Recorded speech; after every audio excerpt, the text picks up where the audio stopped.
Good morning students. तो आज हम शुरू करते हैं हमारा नेक्स्ट लेक्चर।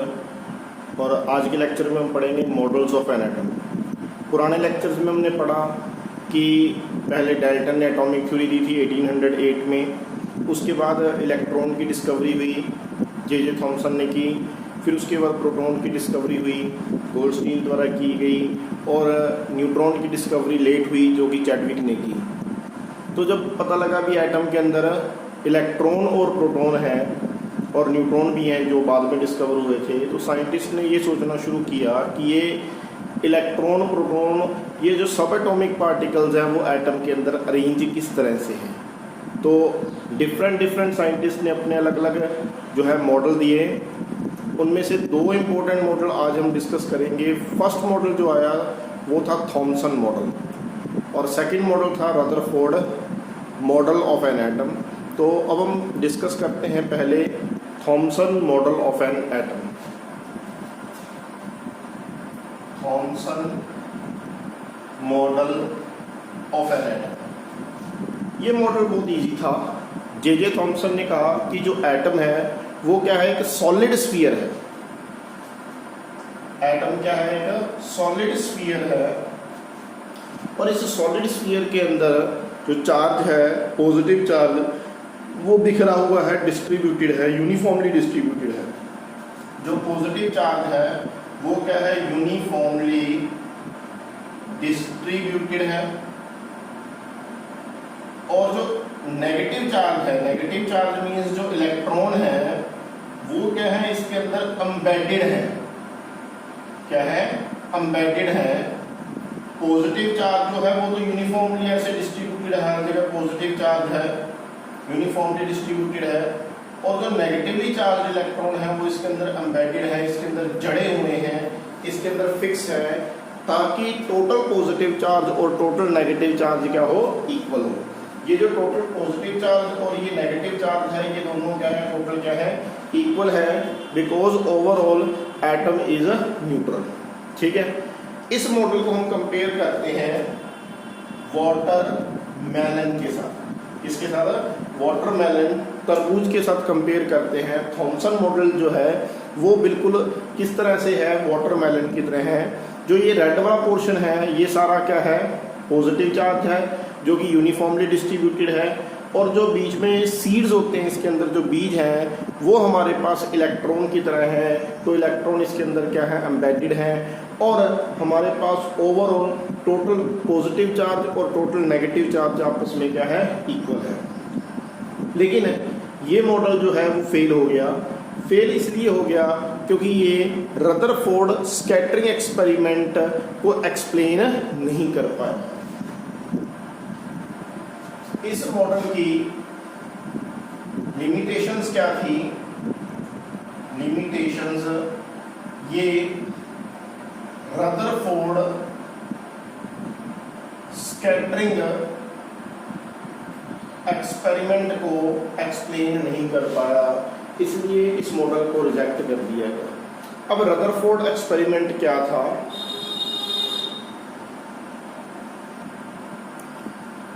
रदरफोर्ड ने 1911 के अंदर गीगलर और मार्सडन, जो दो इसके साइंटिस्ट स्टूडेंट्स थे, उन दोनों के साथ मिलकर एक एक्सपेरिमेंट किया जिसको हम रदरफोर्ड स्कैटरिंग एक्सपेरिमेंट के नाम से जानते हैं।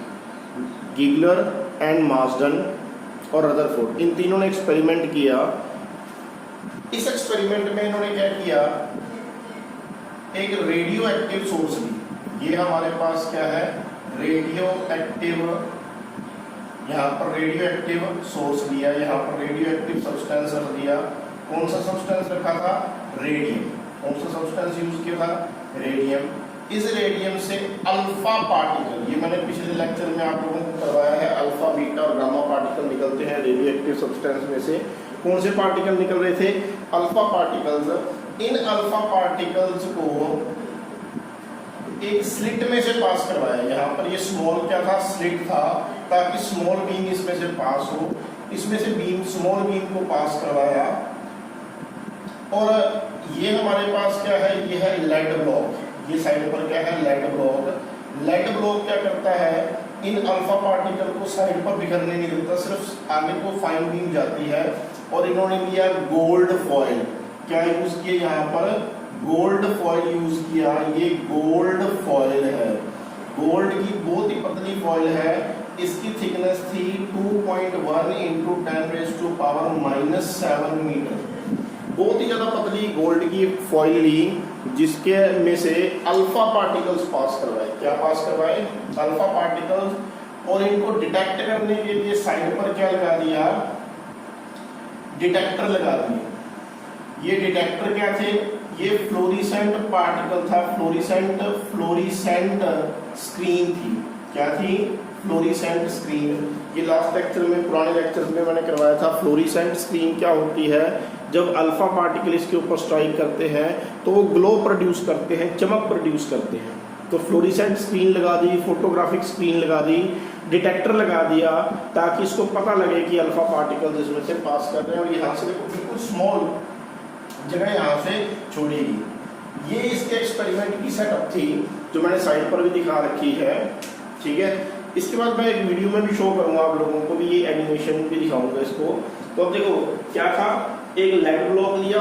लेड ब्लॉक का पर्पस क्या था, अल्फा पार्टिकल जो निकलेंगे उनको रोकना, इधर उधर फैलने ना देना। यहाँ पर एक रेडियो एक्टिव सब्सटेंस जो कि रेडियम है वो रखा।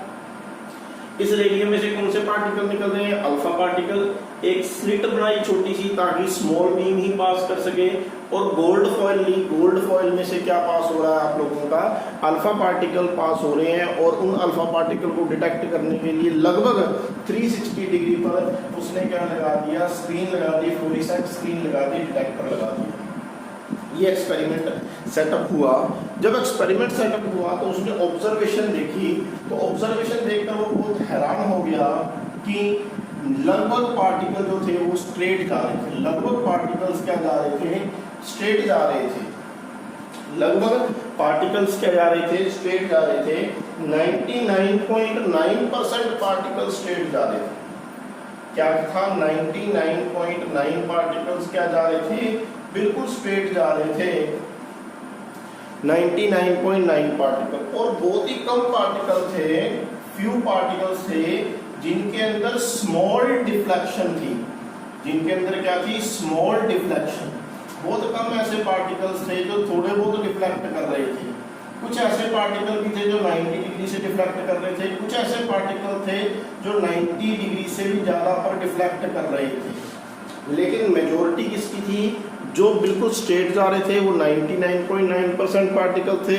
स्मॉल डिफ्लेक्शन 90 डिग्री तक शो करने वाले या उससे ज़्यादा शो करने वाले पार्टिकल भी बहुत ही स्मॉल थे।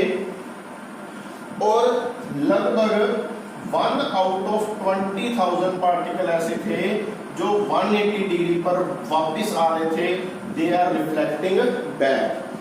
सिर्फ हमारे पास 1 आउट ऑफ 20,000 पार्टिकल ऐसे थे, यहाँ पर लिखता हूँ मैं, 1 आउट ऑफ 20,000 पार्टिकल ऐसे थे जो 180 डिग्री पर वापस आ रहे थे, रिफ्लेक्ट हो रहे थे, बैक रिफ्लेक्ट हो रहे थे। तो ये बहुत ही जो है हैरान करने वाली ऑब्जर्वेशंस थी। क्या हो रहा था, इसने क्या किया, गोल्ड फॉइल ली, गोल्ड फॉइल में से अल्फा पार्टिकल पास करवाए। अल्फा पार्टिकल जब पास करवाए तो इसने देखा कि maximum alpha particle 99.9% alpha particle जो है वो स्ट्रेट जा रहे हैं। बहुत कम पार्टिकल जो है वो स्मॉल डिफ्लेक्शन शो कर रहे हैं। और 20,000 में से एक यानी वेरी वेरी फ्यू पार्टिकल जो थे वो 180 डिग्री की डिफ्लेक्शन शो कर रहे थे। तो ये जो एक्सपेरिमेंट था, ये एक्सपेरिमेंट थॉमसन मॉडल इस एक्सपेरिमेंट की ऑब्जर्वेशंस को एक्सप्लेन नहीं कर पाया, इसलिए थॉमसन मॉडल क्या हो गया, फेल हो गया।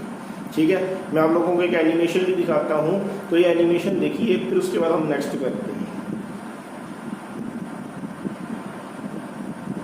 तो ये है एक्सपेरिमेंट का सेटअप जो आप लोग देख रहे हैं।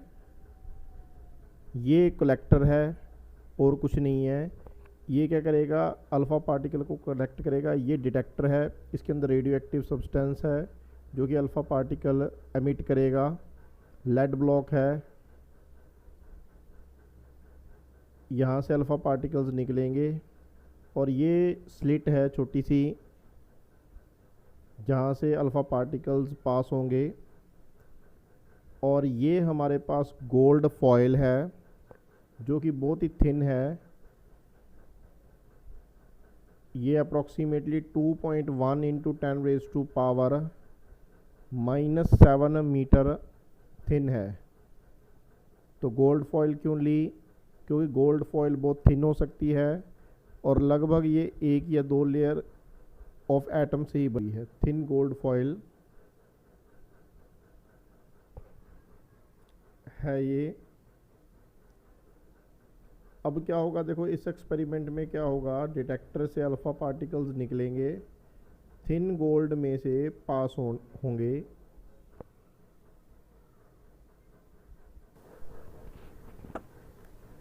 डिटेक्टर में से अल्फ़ा पार्टिकल्स निकलेंगे।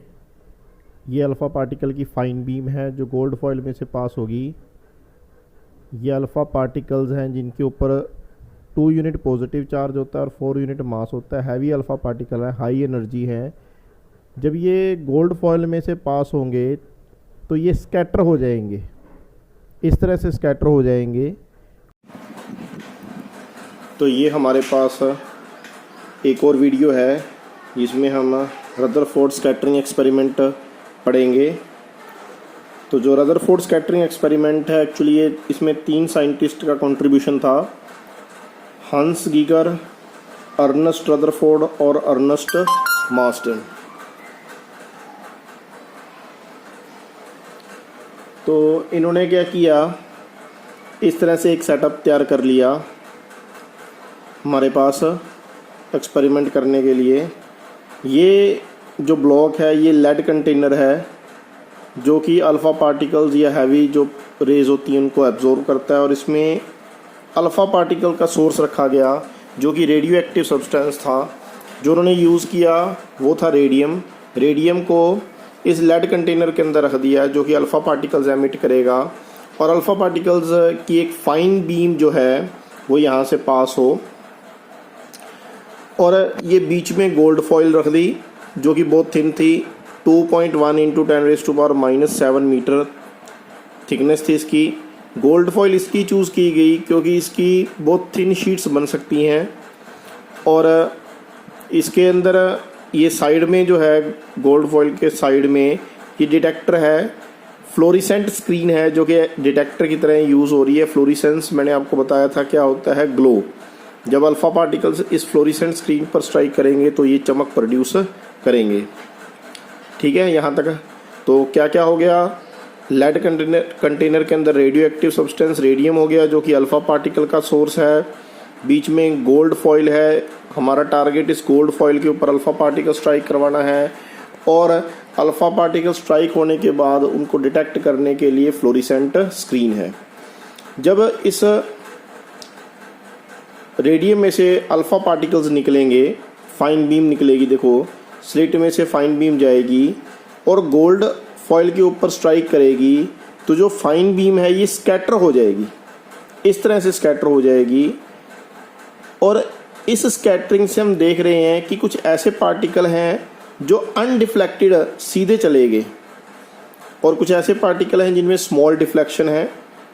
कुछ ऐसे पार्टिकल हैं जो अनडिफ्लेक्टेड हैं, नॉन डिफ्लेक्टेड पार्टिकल हैं। कुछ डिफ्लेक्टेड पार्टिकल हैं जिनमें स्मॉल डिफ्लेक्शन है।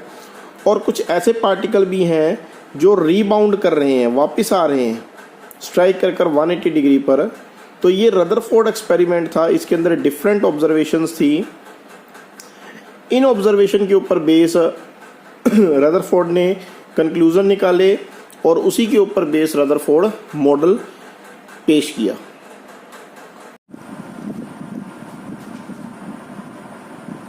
देखो 99% पार्टिकल स्ट्रेट जा रहे हैं, तो ये मैं एटम बना रहा हूँ। अगर पार्टिकल स्ट्रेट जा रहे हैं, अल्फा पार्टिकल जिनके ऊपर पॉजिटिव चार्ज है, वो पार्टिकल्स बिल्कुल स्ट्रेट जा रहे हैं, यानी उनके अंदर कोई रुकावट नहीं, उनको कोई रोकने वाला नहीं है। इट मीन्स एटम के अंदर मैक्सिमम स्पेस क्या है, मैक्सिमम स्पेस एटम के अंदर क्या है, एम्प्टी है। इसीलिए तो अल्फा पार्टिकल जो कि हैवी है, पॉजिटिवली चार्ज, उनको कोई नहीं रोक रहा, तो इसका मतलब मैक्सिमम स्पेस क्या है, एम्प्टी है।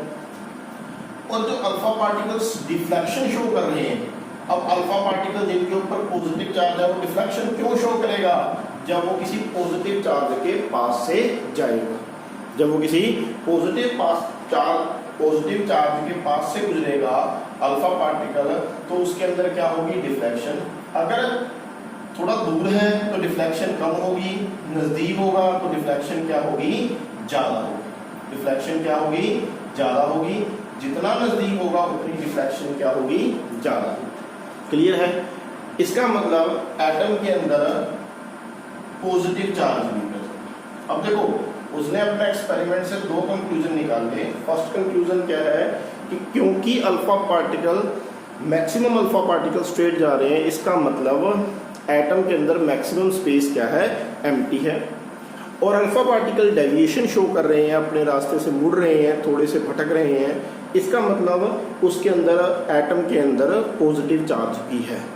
क्योंकि बहुत ही कम पार्टिकल टकराकर वापस आ रहे थे, रिफ्लेक्ट बैक हो रहे थे। जैसे ये पार्टिकल गया, बहुत ही कम पार्टिकल, 20,000 में से एक पार्टिकल वापस आ रहा है, तो इसका मतलब जो पॉजिटिव चार्ज है ये बहुत ही स्मॉल जगह में है। ये क्या है, बहुत ही स्मॉल स्पेस के अंदर क्या है, कंसंट्रेटेड। तो यहाँ से कंक्लूजन ये निकला कि एटम के अंदर मैक्सिमम स्पेस क्या है, एम्प्टी है, और एटम के अंदर बहुत स्मॉल जगह पर पॉजिटिव चार्ज है जो कि हैवी है। ये पॉजिटिव चार्ज क्या है, हैवी है। अगर ये हैवी ना होता तो ये जो अल्फा पार्टिकल है वो इसको चीर करके आगे निकल जाते, इसको साथ ही ले जाते। तो हैवी है जो पॉजिटिव चार्ज है, यानी एटम का जो सारा का सारा मास है वो कहाँ पर कंसंट्रेटेड है, इस पॉजिटिव चार्ज में ही कंसंट्रेटेड है। और इसको हमने क्या नाम दिया, इसका नाम क्या रखा रदरफोर्ड ने, न्यूक्लियस। क्या नाम रखा, न्यूक्लियस। इसी कंक्लूजन के ऊपर बेस रदरफोर्ड ने फाइनली अपना मॉडल दिया, जिसको हम कहते हैं Rutherford model of an atom. अपने एक्सपेरिमेंट पर बेस रदरफोर्ड ने मॉडल ऑफ एटम दिया। रदरफोर्ड ने कहा कि एटम के सेंटर में क्या पड़ा है, न्यूक्लियस। क्या पड़ा है, न्यूक्लियस, जो कि स्मॉल है, पॉजिटिवली चार्ज है, स्मॉल है, पॉजिटिवली चार्ज है और हैवी है। सारा का सारा मास किसमें प्रेजेंट है, न्यूक्लियस में ही प्रेजेंट है। ठीक है। रदरफोर्ड ने कहा कि एटम के अंदर क्या है, न्यूक्लियस, जो कि स्मॉल है, हैवी है, पॉजिटिवली चार्ज है, और इसके अराउंड इलेक्ट्रॉन रिवॉल्व कर रहे हैं। इलेक्ट्रॉन क्या कर रहे हैं, रिवॉल्व कर रहे हैं, जैसे सन के अराउंड प्लैनेट्स रिवॉल्व कर रहे हैं। तो इसका मतलब जो रदरफोर्ड ने मॉडल ऑफ एटम दिया वो हमारे सोलर सिस्टम के साथ मैच करता है। क्या कहा कि सेंटर में हमारे पास न्यूक्लियस है एटम में, जैसे सोलर सिस्टम में क्या होता है, सन होता है, और इस न्यूक्लियस के अराउंड इलेक्ट्रॉन रिवॉल्व कर रहे हैं, जैसे सन के अराउंड प्लैनेट्स रिवॉल्व कर रहे हैं इन सर्कुलर पाथ। और इन सर्कुलर पाथ का नाम क्या रखा, ये सर्कुलर पाथ क्या कहलाते हैं, ऑर्बिट। क्या है ये, ऑर्बिट या फिर शेल। ये क्या है, ऑर्बिट या फिर शेल है। तो रदरफोर्ड मॉडल ने क्या कहा कि एटम के सेंटर में क्या है, न्यूक्लियस, और जो कि पॉजिटिवली चार्ज है, हैवी है, सारा का सारा मास यहीं पर पड़ा है, और इसके अराउंड क्या रिवॉल्व कर रहे हैं, इलेक्ट्रॉन रिवॉल्व कर रहे हैं, जिनके ऊपर नेगेटिव चार्ज है और जिनका नेग्लिजिबल मास होता है। ठीक है। तो हम कह सकते हैं कि एटम का सारा मास कहाँ पर पड़ा होता है, न्यूक्लियस में पड़ा होता है। तो ये रदरफोर्ड ने एक बहुत बढ़िया मॉडल दिया अपने एक्सपेरिमेंट के ऊपर बेस। लेकिन हम आगे स्टडी करेंगे कि रदरफोर्ड मॉडल जो है वो भी फेल हो गया। वो फेल क्यों हो गया, क्योंकि उस दौरान मैक्सवेल की इलेक्ट्रोमैग्नेटिक वेव थ्योरी आई थी, और वो इलेक्ट्रोमैग्नेटिक वेव थ्योरी को एक्सप्लेन नहीं कर पाया। जो रदरफोर्ड की लिमिटेशन है वो मैं नेक्स्ट लेक्चर में करवाऊंगा। तो आज के लिए बस इतना ही। तो आज हमने दो मॉडल पढ़े। थॉमसन मॉडल क्या कहता था कि एटम के अंदर क्या है, एटम वाटरमेलन की तरह सॉलिड स्फीयर है, लेकिन रदरफोर्ड मॉडल क्या कहता है कि एटम एम्प्टी है।